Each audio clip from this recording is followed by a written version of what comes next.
Russian telegram channels report a strike on Elgov Kursk region. Local authorities said everything was fine. The person who filmed the video says it's awful. According to informations, the railway station came under attack by Ukraine using Himars. It is reported that Russian reinforcements had just arrived before the explosions. Residents of the Kursk region in Russia reported explosions in the city of Lavrov on the evening of Monday, December 30th, according to the acting governor of the Kursk region, Alexander Kinstein. Kinstein has traditionally claimed that the attack came from Ukraine. According to him, the strike was aimed at the peaceful city of Lavrov. Currently, there is no information about casualties or significant damage. Emergency and utility services are working at the site. I am keeping the situation under control, he wrote.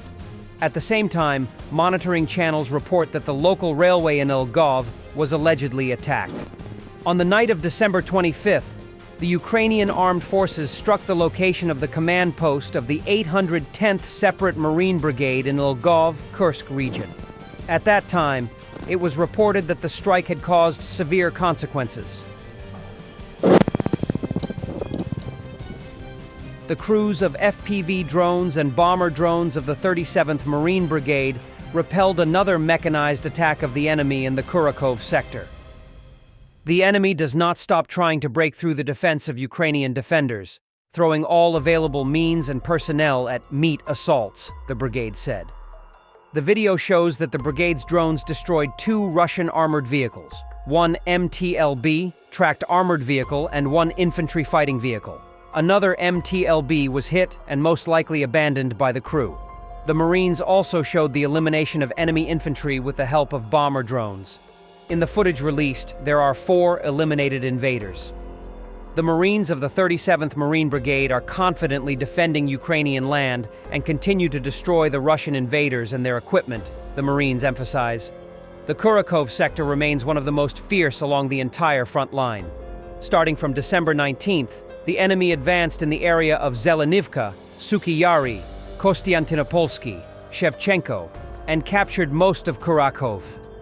On December 18th, it was reported that the Marines had repelled a mechanized assault involving 3 armored personnel carriers and a tank.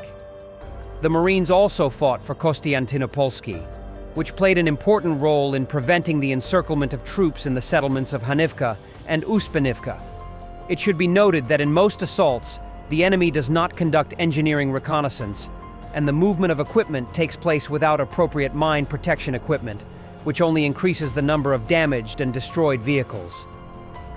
Russian priest Tkachev praises sanctions because all the tourist places in Russia are so much better than Antalya and the Maldives.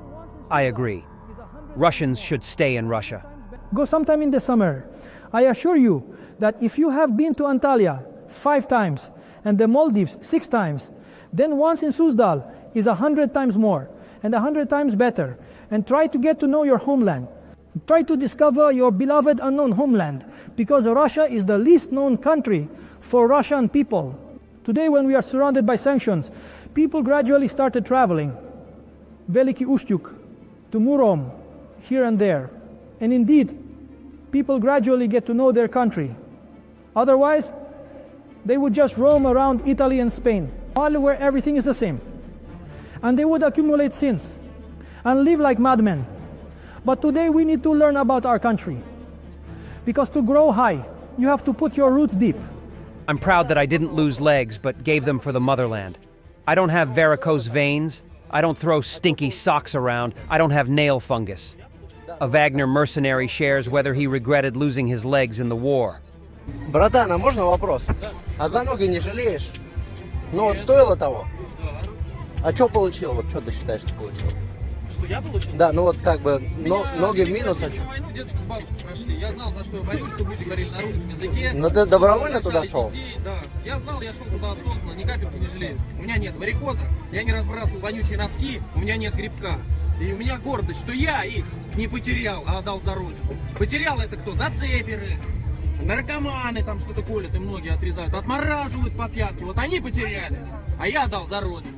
Поэтому для меня это честь и гордость побывать и изменить эту историю, побывать там на фронте.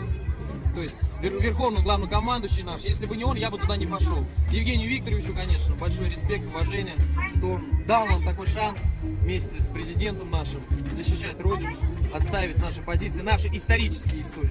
Lavrov, in an interview with Russia's central state-run news agency TASS, "We are certainly not satisfied with the proposal sounding on behalf of representatives of President-elect Trump's team to postpone Ukrainian membership in NATO for 20 years and to introduce a peacekeeping contingent of British and European forces into Ukraine.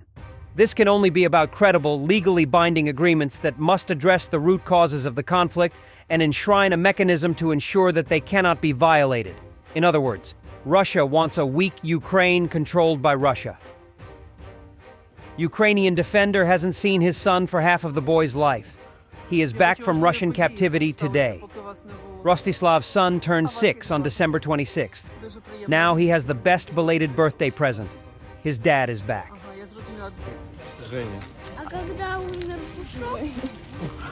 Я бачу, важливі події сталися, поки вас не було. Да. А вас як звати? Ростислав. Дуже приємно. А ви звідки самі? З якого підрозділу? Морські пограничники. Ага, я зрозуміла. Давно не бачила цього прекрасного парубка. Ну, його життя. Тобі скільки зараз років? 6 років вже. Нещодавно день народження. Да. 26-го був день народження. Трохи не встиг. На жаль. Розкажи мені, що ви з татом будете робити? Які у вас плани? Ну, ухаживают за морскими Він у гори збирався. А, тобто ви будете за морськими свинями прибирати? Да. Ще рибками. І рибка. А це господарство було ще до вашого? Ні, це з'явилося вже після мене. Я вже замерз. Хорошо, щас ходять уже. Це... NATO allies met to address the security of critical infrastructure in the Baltic Sea, following damage to undersea cables connecting Estonia and Finland several days earlier. The S-Link 2, a 170-kilometer, 106-mile undersea power cable connecting Finland and Estonia, sustained significant damage on Christmas Day. Authorities are treating the incident as a potential act of sabotage. At a press conference, Finnish police announced that damage to the cable in the Gulf of Finland was likely caused by a Russian tanker suspected to be part of Moscow's so-called Shadow Fleet. The Shadow Fleet refers to a network of ships allegedly used by Russia to bypass sanctions, such as those restricting oil sales. The damaged cables, currently under investigation by Finnish authorities, are among several recent incidents in the Baltic Sea being examined as potential sabotage. As a response to the incidents, NATO is increasing its military presence in the Baltic Sea to bolster vigilance, enhance situational awareness, and deter future threats. Allies are also exploring further measures to safeguard critical undersea infrastructure, leveraging support from NATO's Maritime Center for Security of Critical Undersea Infrastructure, established in May of this year. Thanks for watching, and don't forget to subscribe. Also, if you want to support Warthog Defense, please become our member and get early access to new videos, exclusive members-only videos, and become administrator in comment section. The membership link is in the description. Rescues every day. We had a guy last week, it's 6 rescues in 6 days. You know, he's doing the job every day.